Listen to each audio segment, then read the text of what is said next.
गरमी जब गरमी बड़ी जोर लगो है। पियावा विदेश बसो है।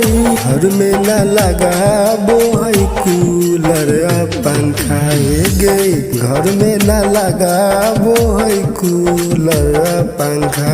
अरे चारो रिपीटी के पियावा को है डंका।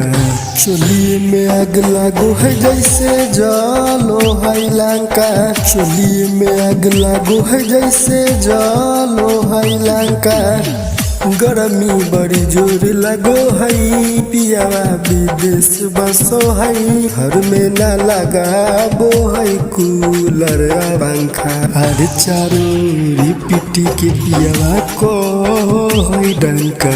चोलिए में आग लागो है जैसे जलो है लंका।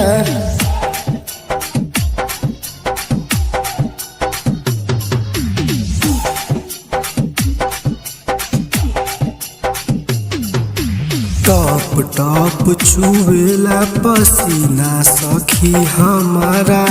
चोलिए में घुस जाला रतिया में भवारा।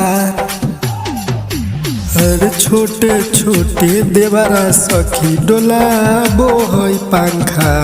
चोलिए में आग लागो है जैसे जलो है लंका। गरमी बड़ी जोर लगो है। पियावा विदेश बसो है।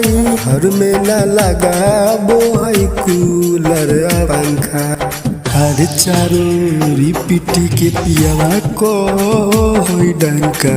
चोलिए में आग लागो है जैसे जलो है लंका।